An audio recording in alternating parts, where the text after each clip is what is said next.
শুভেন্দু অধিকারী এবং মমতা বন্দ্যোপাধ্যায় একে অপরকে দেখলেই নিশ্চয়ই ভাবেন যা আজকে দিনটাই বাজে যাবে, কিন্তু এখন দেখা যাচ্ছে দুজনেই একটা অঙ্ক কষে ফেলেছেন এবং সেখানে মিল তো আছেই।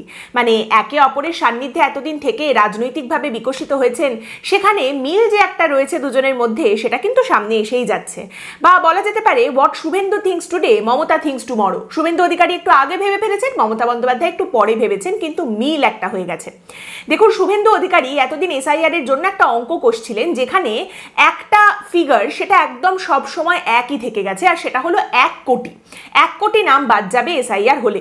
এবার যত সময় এগিয়েছে তত এই সংখ্যায় কিছু উঁচু নিচু হয়েছে। 1 কোটিটা থেকেই গেছে, তার পাশের সংখ্যাটা কিছু উঁচু নিচু হয়েছে। কখনো শুভেন্দু অধিকারী বলেছেন 1,40,00,000 নাম বাদ যাবে, কখনো বলেছেন 1,25,00,000 নাম বাদ যাবে। যখন মন খারাপ তখন তো বলেই ফেলেছেন যে এসআইআর যদি ঠিক করে হয় তাহলে তো 2 কোটি নাম বাদ যাবে, কিন্তু সে আর যাচ্ছে কই। অমিত শাহ স্বরাষ্ট্রমন্ত্রী তিনি যখন পশ্চিমবঙ্গে এসেছিলেন তিনিও এইরকমই একটা অঙ্ক কষেছিলেন এবং বলেছিলেন যে সবার নাম যারা অনুপ্রবেশকারী তাদের তো বাদ যাবেই, কিছু থেকে যাবে, যাদের নাম থেকে যাবে বিজেপির সরকার এসে তাদেরকে বাদ দেবে। তো মোদ্দা কথা এই একটা অঙ্ক বারবার সামনে রাখা হচ্ছিল যে 1 কোটি নাম বাদ যাবে। শুভেন্দু অধিকারী 1 কোটি অঙ্কটা সামনে রাখতেন, আর তৃণমূল কংগ্রেস এটাকে কটাক্ষ করতো, এটা নিয়ে ঠাট্টা করতো। কিন্তু তারপর দেখা যাচ্ছে এখন বেশ একটা জাস্টিস এসেছে, সেটা পোয়েটিক না পলিটিক্যাল তার বিচার আপনারাই করুন। সম্প্রতি মমতা বন্দ্যোপাধ্যায় একটি অনুষ্ঠানে গিয়েছিলেন ভবানীপুরে এবং সেখানে তিনি এই কথাটা বলেন যে দেখুন এসআইআর চলছে, অনেকের ভোটাধিকার বাদ চলে গেছে, আমি খুবই দুঃখিত। প্রথমে ওরা 58 লক্ষ নাম বাদ দিয়ে দিল, তারপরে আবার নাম বাদ দিচ্ছে, লুকিয়ে লুকিয়ে নাম বাদ দিচ্ছে। যে রুল আগে ছিলই না, লজিক্যাল ডিসক্রিপেন্সির নাম করে 50 লক্ষ নয় ওটা 80 লক্ষ হবে। যদি ধরেও নিই যে 20 লক্ষ ভোটার মারা গেছে, তারপরেও 1,20,00,000 নাম বাদ যাবে, তাহলে দিদিও সেই একই অঙ্কে এসে থামলেন 1 কোটি। যদিও শুভেন্দু অধিকারী 1 কোটির পরের সংখ্যাটায় খানিকটা ফ্লাকচুয়েট করেছেন, 25-40 যাই হোক গেছেন। মমতা বন্দ্যোপাধ্যায় আপাতত একটি সংখ্যাতেই রয়েছেন, তিনি বলছেন 1,20,00,000। তাহলে মমতা বন্দ্যোপাধ্যায় এই কথাটা বলার মাধ্যমে কি স্বীকার করেই নিলেন ঘুরিয়ে যে কোথাও একটা সমস্যা ছিল? এই নামগুলো বাদ যাচ্ছে কেন? তার মানে কি যাওয়ার ছিল বাদ, সেই কারণেই বাদ যাচ্ছে? তাহলে কি মুখ্যমন্ত্রী এটা মেনে নিলেন যে কোথাও একটা গলদ ছিল? তার মানে মৃত ভোটারদের দিয়ে ভোট করানো হতো, তার মানে কোথাও কোথাও ভুয়ো ভোটারদের নিয়ে এসেও ভোট করানো হতো, সেটা কি মুখ্যমন্ত্রী মমতা বন্দ্যোপাধ্যায় কোথাও একটা গিয়ে মেনে নিলেন? একেবারে কি সেই মিলে সুর মেয়েরা তুমহারা করে অকপট স্বীকারোক্তি তিনি চোখের সামনে রেখে দিলেন আমাদের? আজ্ঞে না, কি বলুন তো, সে গুড়ে বালি। দিদি ভাঙলেন তবু মচকালেন না। দেখুন, আপনি এখনো দেখবেন পশ্চিমবঙ্গের আনাচে কানাচে মমতা বন্দ্যোপাধ্যায় কালো কোট পরে রয়েছেন, এইরকম ছবি একেবারে ভরে গেছে, 6 লাপ এই ছবিতে। মমতা বন্দ্যোপাধ্যায় কালো কোট পরে সুপ্রিম কোর্টে একেবারেই যাননি, তিনি উকিল হিসেবেও সুপ্রিম কোর্টে যাননি, তিনি সওয়ালও করেননি উকিল হিসেবে। কিন্তু পলিটিক্যাল ন্যারেটিভ তো তৈরি হয়ে গেছে, দেখা যেতে হবে আরে বাবা দিদি তোমাদের জন্য সুপ্রিম কোর্টে গেলেন, এমন একটা লড়াই করলেন না দিদি সুপ্রিম কোর্টে, এমন সওয়াল করলেন, সুপ্রিম কোর্ট তো একেবারে থরথর করে কাঁপছিল। প্রধান বিচারপতি, সুপ্রিম কোর্টের প্রধান বিচারপতি, তার তো চোখে জল, তিনি দিদির সামনে নেমে এসে বললেন দিদি আপনি আমার চেয়ারে এসে বসুন। দিদি বললেন যে তিনি বসবেন না, সেটা শুনে প্রধান বিচারপতি বললেন তাহলে ছোট ভাই ভেবে আমার মাথায় একটু আপনি হাতটা রেখে দিন। দিদি এই রকম লড়াই করে কিন্তু দিল্লি থেকে আপনাদের সমস্ত অধিকার ছিনিয়ে এনে দিয়েছেন। বেশ ভালো কথা, কিন্তু এই সমস্ত কিছু যখন চারিদিকে ঘুরছে, এই হোয়াটসঅ্যাপ ফরওয়ার্ডগুলো যখন চারিদিকে ঘুরছে, তার মাঝে মুখ্যমন্ত্রী মমতা বন্দ্যোপাধ্যায় নিজে যে কথাটা ভবানীপুরের সভা থেকে বলে দিলেন, এটা তার অনুগামীরা কিভাবে নেবেন কেই বা জানে। মমতা বন্দ্যোপাধ্যায় বললেন আমি নিজে সুপ্রিম কোর্টে গেছিলাম লড়াই করতে, পিটিশন এখনো পেন্ডিং রয়েছে, কিন্তু তারপরেও এখন সুপ্রিম কোর্টের নির্দেশের পরেও তো অনেকগুলো দিন কেটে গেছে। 28 তারিখ যে লিস্ট বেরোবে আমি জানি না তাতে কি হবে, 14 তারিখের পরেও অনেকগুলো দিন চলে গেছে, এখন ওই ছুপা রুস্তমরা বসে বসে লুকিয়ে লুকিয়ে কি করছে? 1,20,00,000 নাম বাদ যেতে পারে। যা বাবা, মুখ্যমন্ত্রী মমতা বন্দ্যোপাধ্যায় নিজেই বলছেন 1,20,00,000 নাম বাদ যেতে পারে, তাহলে আপনি সুপ্রিম কোর্টে গিয়ে করলেনটা কি? এত যে আপনি গেলেন, লড়াই করলেন, আপনি নাকি সওয়াল করলেন, একেবারে দারুণ একটা লড়াই হলো, সুপ্রিম কোর্ট থেকে আপনি একেবারে সবার অধিকার ছিনিয়ে নিয়ে আসলেন, তারপরে যদি 1,20,00,000 নাম বাদ যায় তাহলে আপনার সুপ্রিম কোর্টে যাওয়ার ফলটা কি হলো? এত লড়াইয়ের ফলটা কি হলো? দেখুন, মমতা বন্দ্যোপাধ্যায় এইরকম প্রতিটা বিষয় সম্পর্কে বলেন। সিএ দেখে নিন, আপনি ওয়াকফ দেখে নিন, আপনি এসআইআর দেখে নিন, প্রত্যেকটার আগে মমতা বন্দ্যোপাধ্যায় বুক চিতিয়ে বলেন আমি লড়াই করছি, এটা কিছুতেই হতে দেব না, এটা কিছুতেই আসতে দেব না। তারপর যখন জিনিসটা চলে আসে তখন তিনি বলেন যে আমি তো এত লড়াই করলাম কিন্তু ওরা শত্রুতা করে এটা করলো, ওরা এটা খারাপ করলো। মানে প্রত্যেকবার মমতা বন্দ্যোপাধ্যায় ঠিক এই এপিট আর ওপিট আছে। এপিটে হচ্ছে আমি লড়াই করছি, আমি কিছুতেই হতে দেব না। আপনাদের মনে আছে সেই ABCD পর্যন্ত আমার প্ল্যান তৈরি আছে, কারুর চাকরি যাবে না, সমস্ত বিষয় আপনি দেখবেন এটাই। এপিট হচ্ছে কিচ্ছু হতে দেব না, আমি হতে দেব না, আমি লড়াই করছি। আর ওপিট হচ্ছে সবকটাই হয়ে যায়, তারপর উনি বলেন হয়ে তো গেল, ওরা করলো, ওরা খারাপ, আমি আর কি করব, আমি তো তোমাদের জন্যই লড়াইটা করছিলাম। এসআইআর এর এই যে সুপ্রিম কোর্টে গিয়ে লড়াই করা, এখানেও বিষয়টা সেই আমি গেছি, আমি লড়াই করছি, তোমাদের জন্য লড়াই করছি। তারপর যদি আলটিমেটলি নাম্বার চলেই যায় তখন তিনি কি বলবেন, এখন থেকেই মোটামুটি তার ফিল্ড তৈরি করে রাখছেন, এখন থেকেই তিনি বলে রাখছেন। এবং একই সঙ্গে প্রশ্ন করতে হয় কল্যাণ বন্দ্যোপাধ্যায়, কপিল সিব্বল, শ্যাম দিবান, অভিষেক মানু সিংভি, এইভাবে একের পর এক উকিল একেবারে বস্তার মধ্যে কালো করছে, গিজগিজ করছে, যাদের সকলকে সুপ্রিম কোর্টে বের করে দেওয়া হয়েছিল রাজ্যের হয়ে দাঁড়ানোর জন্য, সওয়াল করার জন্য, তারাই বা কি করলেন? তারাও অসহায়, সবাই অসহায়। আর নির্বাচন কমিশনের তো মানে বুকের পাটা একেবারে সাংঘাতিক, তারা সুপ্রিম কোর্টের সমস্ত কথা অমান্য করে দিয়ে নিজেদের মতো কাজ করে যাচ্ছে।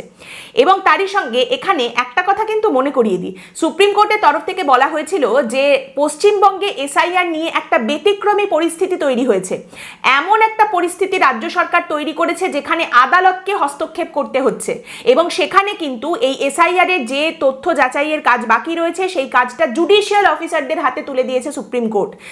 বিচারপতিরা এই কাজ করবেন, সেই কাজের দায়িত্ব তুলে দেওয়া হয়েছে বিচারপতিদের হাতে। এটা হয়েছে, এইটাকেও কিন্তু তৃণমূল কংগ্রেসের তরফ থেকে এটা আমাদের জয়, ঐতিহাসিক নির্দেশ, এই সমস্ত কিছু বলে জাহির করা হয়েছে।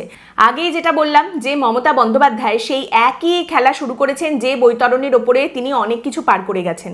সিএ থেকে শুরু করে, ওয়াকফ থেকে শুরু করে, চাকরি যাওয়া থেকে শুরু করে এসআইআর পর্যন্ত 1,20,00,000 নাম বাদ যেতে পারে, এখন থেকেই তিনি সেই কথা বলে রাখছেন। দেখুন, প্রজেক্ট এটা করা হয় যে বাংলার সঙ্গে বাকি সবাই শত্রুতা করছে, বাকি সবাই পশ্চিমবঙ্গের শত্রু, বাকি সবাই পশ্চিমবঙ্গের খারাপ চায়, উনিই একমাত্র ঢাল হয়ে দাঁড়িয়ে রয়েছেন এবং উনিই একমাত্র পশ্চিমবঙ্গের ভালো করছেন। এই সমস্ত কথাগুলো একদিকে যখন তৃণমূল কংগ্রেসের তরফ থেকে বলা হয়, তখনই আরেক দিকে আবার দেখা যায় এই বাংলা ভাগ করতে চায় যারা, যেমন কার্শিয়াংয়ের প্রাক্তন বিজেপির বিধায়ক, যিনি কিনা উত্তরবঙ্গে তিনি নিজের আলাদা রাজ্য চান, গোর্খাল্যান্ড আলাদা করে দেওয়া হোক, বাংলা ভাগ করে দেওয়া হোক, এই দাবি বারবার করে গেছেন। তাকে তৃণমূল কংগ্রেস আপন করে নিয়ে নেয়, গলায় তার উত্তরীয় দিয়ে, হাতে তাকে তৃণমূলের পতাকা দিয়ে তাকে দলের মধ্যে নিয়ে আসেন তিনি। একই সঙ্গে আবার গ্রেটার কোচবিহারের দাবি, কোচবিহার আলাদা রাজ্য হোক, এই দাবি যে করে যাচ্ছেন সেই অনন্ত মহারাজ, তাকে বঙ্গবিভূষণ পুরস্কার হাতে তুলে দিয়ে মমতা বন্দ্যোপাধ্যায় বলেন তিনি রাজবংশীদের জন্য কত ভালো কাজ করেছেন, তার দীর্ঘায়ু কামনা করেন এবং তার প্রশংসায় একেবারে পঞ্চমুখ হয়ে ওঠেন তিনি। আমি আপনাদের একটা রিপোর্ট, একটা নিউজ রিপোর্টের একটা অংশ একটু পড়ে শোনাতে চাই। হিন্দি বা বাংলা নয়, আগাগোড়া গুজরাতিতে উত্তর দিতে শুরু করলেন কলকাতার শাসক দল তৃণমূল কংগ্রেসের পুরো প্রতিনিধি। বেশ কয়েক মিনিট ঝাড়া গুজরাতিতে কথা চলল দুপক্ষের। তার মাঝেই পারিষদদের উদ্দেশ্যে পুরো প্রতিনিধির মন্তব্য, বাংলা বাংলা করলে এখানে হবে না, অস্মিতা গরিমা সব পরে দেখা যাবে, এখানে ওদের ভাষায় কথা বললেই বেশি মন পাওয়া যায়। প্রৌঢ় বেরিয়ে যাওয়ার পর যিনি পুরো প্রতিনিধির ঘরে প্রবেশের সুযোগ পেলেন তার আদিবাড়ি বিহারে, কিন্তু 25 বছর ধরে কলকাতায় আছেন। বাংলা ভাষায় কথা চালানোর ক্ষেত্রে কোনো রকম জড়তা দেখে মালুম হয় না। তার সঙ্গেও অবশ্য পুরো প্রতিনিধি বাংলা ভাষায় কথা বললেন না, নিজেই বললেন কিছুটা মৈথিলি আর কিছুটা ভোজপুরি ভাষায় সেরে নিলাম। মুখ্যমন্ত্রীর নিজের ভবানীপুরের শাসক দল অর্থাৎ তৃণমূল কংগ্রেসের একজন নেতা তিনি দাবি করছেন, আমরা তো আবার চানিয়াচলি, কেদিয়া পড়ে গড়বা বা ডান্ডিয়ায় অংশ নিই। রাজনৈতিক সমীকরণের নিরিখে বাইরে দলের তরফ থেকে যাই বলা হোক না কেন, ব্যক্তিগতভাবে নেতৃত্ব আমার কাজের প্রশংসাই করেন। আসলে সবটাই রাজনৈতিক সমীকরণ আর কৌশলের ব্যাপার, এখানে এটাই চলে, সবটাই বেচা চলে, তাই সবটাই বেচা হয়।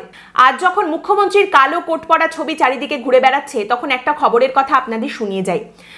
আরজি করের কাণ্ড, অনেক দিন হয়ে গেল আরজি করের ঘটনা ঘটেছে, রাজনীতি গিলে নিয়েছে আরজি কর কাণ্ডকে, পড়ে রয়েছে শুধু হাড় কঙ্কাল, মাঝে মধ্যে কেউ এদিক ওদিক থেকে একটু খোঁজ নিয়ে যান। এই আরজি করেই যে দুর্নীতির মামলা হয়েছিল, সেই মামলায় আক্তার আলীদের বিরুদ্ধে চার্জ গঠনের প্রক্রিয়া আরো পিছিয়ে গেছে। কেন জানেন? কারণ সংশ্লিষ্ট বিচারপতি এসআইআর এর কাজে, এসআইআর এর ডিউটিতে চলে গেছেন, এসআইআর এর কাজে ব্যস্ত রয়েছেন। এবং এটা একজন মাত্র বিচারপতি বা একটি এজলাসের কথা নয়, একাধিক এজলাসে, প্রচুর এজলাসে এই একই পরিস্থিতি তৈরি হচ্ছে। হচ্ছে। এমনিতেই বিচারপতি কম, তাদের উপরে কাজের চাপ বেশি, সেখান থেকেও বিচারপতিদের তুলে আনা হয়েছে। তার ফলে এখন একটা ভয়ঙ্কর পরিস্থিতি বিভিন্ন আদালতে তৈরি হচ্ছে। শুধু জামিনের কাজটুকু ছাড়া বাকি আর কিছুই সেভাবে হচ্ছে না। কদিন পরে সেটাও আটকে যেতে পারে, বলা তো যায় না। কারণ প্রথমেই যে কথাটা আমি একটা পর্বের মাধ্যমে বলেছিলাম যে 250 জন বিচারপতি কম পড়বেনি এসআইআর এর কাজ শেষ করার জন্য, সেটা হয়েছে। এবং তারপরে আরো পরিমাণে বিচারপতিদের নেওয়া হচ্ছে, আরো নিয়োগ করা হচ্ছে, সেই খবরও সামনে উঠে এসেছে। কিন্তু তাতেও কম পড়বে, কারণ এই মুহূর্তে কমিশন সূত্রে দাবি করা হচ্ছে যে পরিমাণ কাজ বাকি রয়েছে তার জন্য অন্তত 2000 বিচারপতি প্রয়োজন। 2000 বিচারককে নিয়ে এলে তবে সেই কাজ সম্পন্ন করা সম্ভব হবে। তার মধ্যে মোটামুটি 532 জন বিচারপতিকে নিয়োগ করা হয়েছে, আরো বিচারপতিকে নিয়োগ করার কাজ চলছে। তার মানে আরো কত বিচারপতিদের টানা হবে এই কাজে আপনি ভাবুন। তারপরেও যখন হিমশিম খাওয়া হবে তখন ঝাড়খণ্ড এবং উড়িষ্যা থেকে নিয়ে আসা হবে বিচারপতিদের, তারা এই কাজ করবেন, তাদের নিয়ে সেই এসআইআর এর কাজে লাগানো হবে। ওনাকে কালো কোট পরানোর চক্করে এখন সবার মুখে কালো চাদর দিয়ে ঘোরার পরিস্থিতি তৈরি হচ্ছে। আর তিনি কি বলছেন? তিনি বলছেন, আমি শুধু ভাবছি 28 তারিখে যখন ভোটার তালিকা প্রকাশ পাবে তাতে যাদের নাম থাকবে না তাদের মানসিক অবস্থাটা কি হবে। আমি তাদের জন্য প্রার্থনা করছি যেন মানুষের অধিকার সুরক্ষিত থাকে, তাদের অধিকার যেন কেউ কেড়ে নিতে না পারে। যার যাবতীয় কাগজপত্র রয়েছে তা সত্ত্বেও তাকে বাদ দেওয়া হলে আমি তাদের পাশে থাকব। আমার কথা, জিও আর জিনে দো। হায় রে দুনিয়া, কেই বা বাঁচে আর কেই বা বাঁচতে দেয়। আজকের পর্ব এখানেই শেষ করছি। আপনাদের মতামত অবশ্যই জানাবেন। পরের দিন দেখা হবে অন্য একটি বিষয় নিয়ে আলোচনায়। ভালো থাকবেন।